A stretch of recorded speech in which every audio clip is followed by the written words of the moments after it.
Big Boss Malayalam season 7 live അപ്ഡേറ്റിലേക്ക് പോവാം.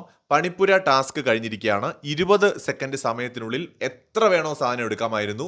ജിസേലും നെവിനും അകത്ത് കയറാൻ കഴിയും, വേറെ ആർക്കും കയറാൻ പറ്റില്ല. 20 സെക്കൻഡിൽ രണ്ടുപേരും അകത്ത് കയറി മാക്സിമം ഫുഡ് ഐറ്റംസ് ആണ് എടുത്തത്. അത് ഷവർമയുണ്ട്, ബർഗർ ഉണ്ട്, അൽഫാം ഉണ്ട്, ഒരുപാട് ഫുഡ് ഐറ്റംസ് അവർക്ക് കിട്ടിയിട്ടുണ്ട്. വേണമെങ്കിൽ മാത്രം അവർ ഷെയർ ചെയ്താൽ മതി എന്ന് ബിഗ് ബോസ് പറഞ്ഞിട്ടുണ്ട്. അവർ ഷെയർ ചെയ്യുമായിരിക്കും എന്ന് വിചാരിക്കുന്നു. ഷെയർ ചെയ്തില്ലെങ്കിലും അതിൽ കുഴപ്പമൊന്നുമില്ല, ബട്ട് ഷെയർ ചെയ്യുമെന്ന് കരുതാം. കൂടുതൽ അവർ ഫുഡ് ഐറ്റംസ് തന്നെയാണ് എടുത്തത്.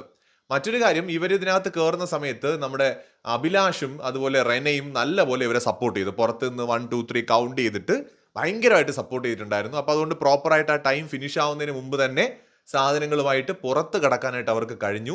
അതൊരു വലിയ ടാസ്ക് ആണല്ലോ. ഇത് എല്ലാം എടുക്കാൻ പറ്റുന്ന ഒരു ടാസ്കിൽ എത്ര വേണം എടുക്കാം, പക്ഷേ ടൈം ഔട്ടായിട്ട് പുറത്തായി കഴിഞ്ഞാൽ എന്ത് കഷ്ടമായിരിക്കും. ഭാഗ്യത്തിന് അവർക്ക് ടൈം അവശേഷിക്കുമ്പോൾ തന്നെ പുറത്ത് കടക്കാനും ടാസ്ക് വിജയിപ്പിക്കാനും കഴിഞ്ഞിരിക്കുകയാണ്. നന്നായി തന്നെ രണ്ടുപേരും പെർഫോം ചെയ്തു. ഒപ്പം അഭിലാഷും റനയും നല്ല രീതിയിൽ അവരെ സപ്പോർട്ടും ചെയ്തു. കൂടുതൽ അപ്ഡേറ്റ്സുമായി വീണ്ടും വരാം.